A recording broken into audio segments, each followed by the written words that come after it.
บ่โตที่ว่าจะไปหายมื้อตะบิดตะบอนั่นไหมมื้อแรกเลยอ่ะ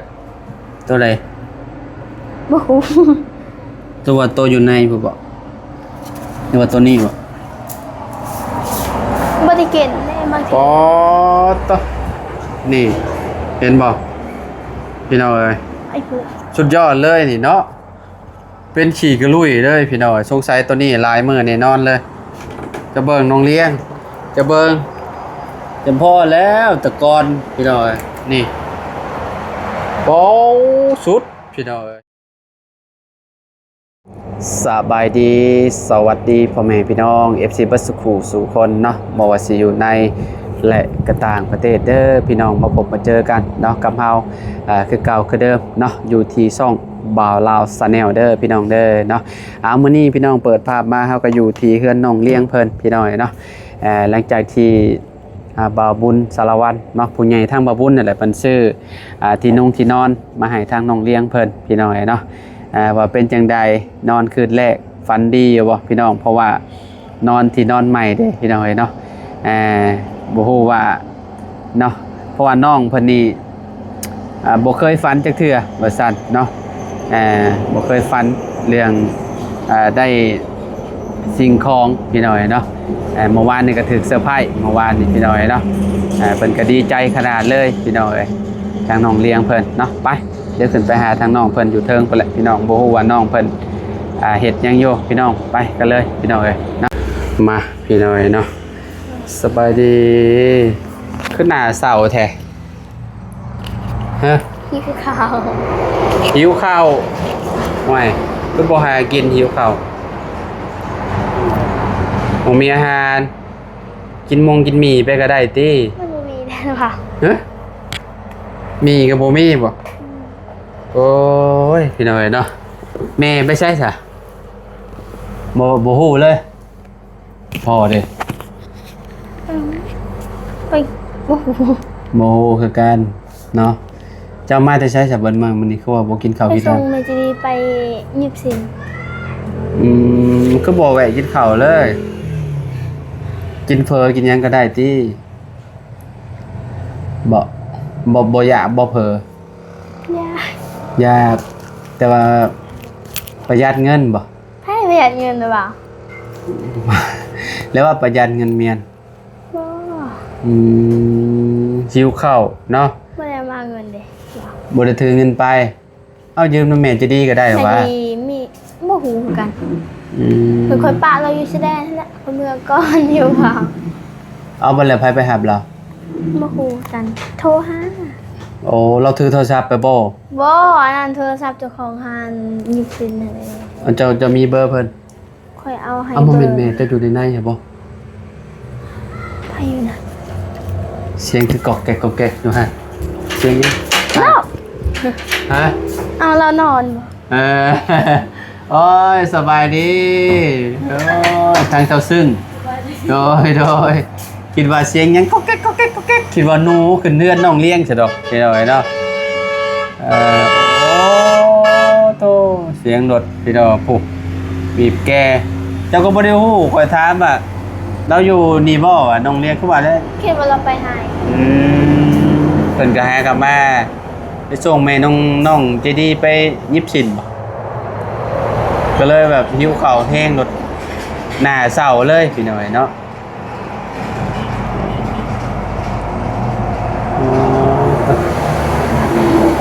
เป็นไดนอนสินอนใหม่ บ่าวเพิ่นนอนบ่หลับ ฮะ เพิ่นนอนบ่หลับ นอนบ่ หัวเขามันก็นูน นอนบ่หลับ แน่เจ็บหัว หัวนู แน่ดีใจบ่ว่าจะดีใจแล้วก็นอนแล้วก็ทึกอันนั้นเลย จังโมงหลับอันนี้บ่หลับเบัดคืนเลย มันรับเองมันตาม เอ่อปวดหัวเด้พี่น้อยเนาะเพราะว่าหัวเพิ่นพาดใส่กับขอบเตียงเลยเมื่อวานเนาะมันปวดเนาะหัวนูมันอันนั้นแล้วบ่มันแวบแล้วบ่ บ่ ตอนนี้ยังเจ็บอยู่รู้สึกว่านักหัวบ่ไปหาหมอแล้วซักยาแล้วฮะเอาต้องไปหาหมอแหละ ได้ยังบ่ว่ะ เอ้าเจ็บเด้ยันเลือดข้างเด้ บ ยันเลือดมันขังอยู่ในหัวเนี่ยเด้ ว่าขอยานไปหาหมออ้าวมันไม่ได้เป็นหยังตี้หรือว่าคืออันนั้นซื่อๆ เป็นได้เลือดมันก้อนได้ บ่ที่ เอ้าแท้เลยจะลองบายบุญดมมองได้ที่ว่ามันนั่น ก็มันเจ็บมึงนี่ ยังแบบนูๆบ่ มันเจ็บ โอ้ยพี่น้อยเนาะเจ็บแล้วพี่น้อยเนาะเพราะว่าเมื่อวานนี่เห็นลมใส่ที่นอนตับแล้วพี่น้อยเนาะเจ็บพี่น้อยกระเพาะขึ้นระเบิดจักนี่เนาะบ่ได้กินข้าวแต่เช้าบ่จนฮอดตอนนี้นะตอนนี้จะโมงแล้ว3 โมงแรงแล้วพี่น้อยเนาะยังบ่ได้กินข้าวอยู่อ๋อโตพี่น้อยเนาะถือว่าสุดๆแล้วนี่เนาะข้าวเช้าก็บ่กินแต่น้ำบัดมื้อ ธรรมดา ฮะ โต เออพี่น้อยตื่นมาแล้วต้องกินข้าวโลด พอตื่นมาแล้วเขาก็ไปตักน้ ไปตั้งน้ำอยู่ใช่ ำที่มีคน บอลเก่าครับป่ะ6 โมงค่ะ จะไปก็ไป กับน้าสาวกับชาโลเคเลยกับยูดี เบิดไว้เยอะน้ำจะกินเนาะบางน้ำเมื่อนั้นหายมันจะขวดมันนั้น ไปหายให้ไม่เท่า ไปให้ไม่เท่า ดู นี่เลยพี่น้องน้ำที่ว่าเพิ่นหายมาเนาะไปเบิ่งนำกันว่าโตที่ว่าเพิ่นหายมาประมาณมื้อ2 มื้อว่าเป็นจังไดพี่น้อยนะมันสิออกแบบแดงๆบ่หรือว่าจังไดเนาะหรือว่ามันยังขาวคือเก่าบ่จะออกเหลืองๆเลยเด้เนาะมีบ่โตที่ว่าหายไว้ประมาณ2-3 มื้อ อันนั้นเขาก็มือซื่นนั่น ใช่ 3 มื้อแล้วที่ ใช้ตัวหายน้ำไว้แล้วไปมาเบิ่งดูน่ะเนาะ นั่นเลย ใช่ไปจับมาเบิ่งโรงเรียน กับมืดนี้นะ บ่โตที่ว่าจะไปหายมื้อตะบิดตะบอนั่นไหมมื้อแรกเลยอ่ะตัวใด บ่ฮู้ ตัวโตอยู่ในพุ่นบ่หรือว่าตัวนี้บ่ บ่ได้กินได้บางที ปอตะนี่เห็นบ่พี่น้องเอ้ย ไอ้เพื่อ สุดยอดเลยนี่เนาะเป็นขี่กระลุยเลยพี่น้องสงสัยตัวนี้ลายมือแน่นอนเลยจะเบิ่งน้องเลี้ยงจะเบิ่งจำพ่อแล้วตะกอนพี่น้องเอ้ยนี่โป้สุดพี่น้องเอ้ยโอ้มีแต่ขี่กระลุยอยู่ในพื้นนี่สงสัยลายมือแล้วนี่นะตัวนี้เด้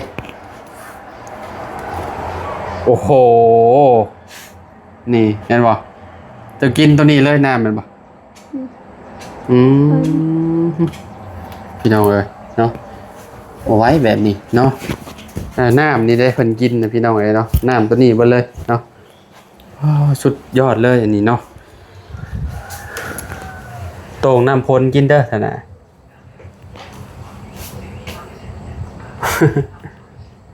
โอ้หน้าเศร้าแห้งอะไรสงสัยกระเพาะขึ้นแห้งแล้วเนี่ย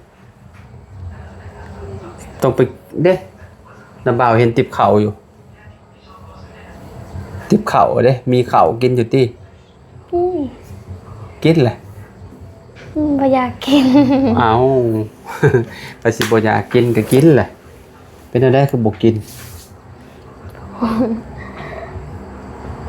บ่มีอาหารแล้วบ่อยากเนาะ บ่อยากกิน สิบ่มีแห้งแล้วสิบ่มีแห้งแล้วพี่น้อยเนาะเริ่มแล้วเริ่มอาการบ่ดีแล้วเนาะ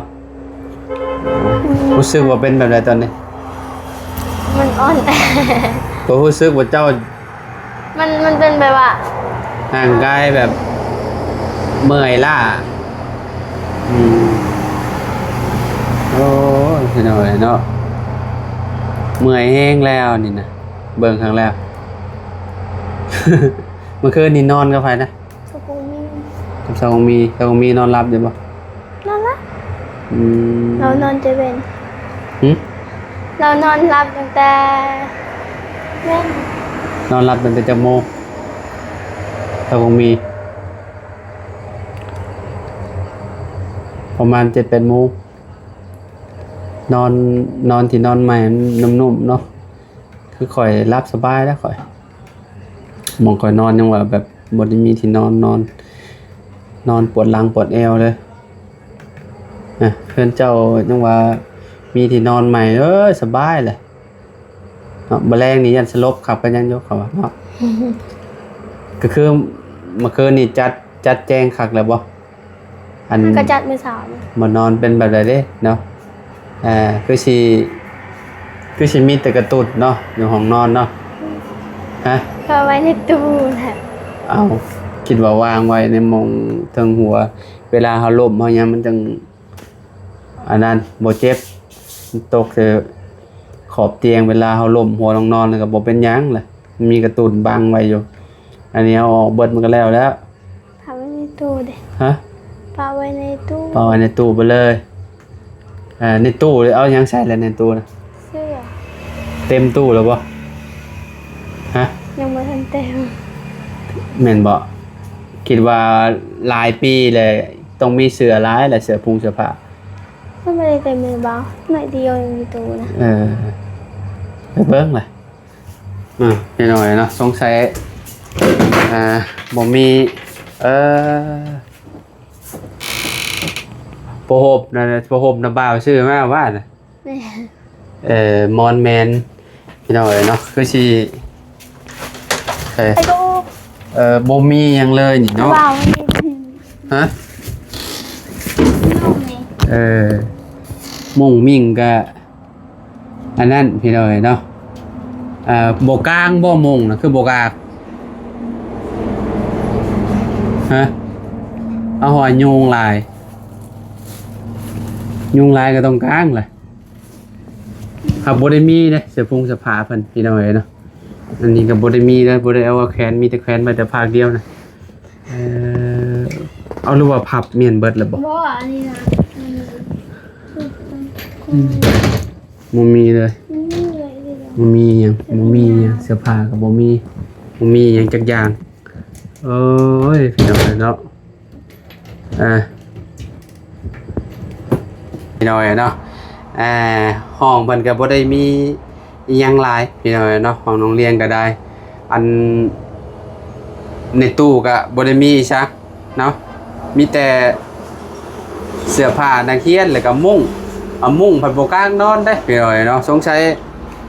มุดมัดบ่หรือว่าแนวใดมุดมัดซะบ่ฮะ มึง มุดมัด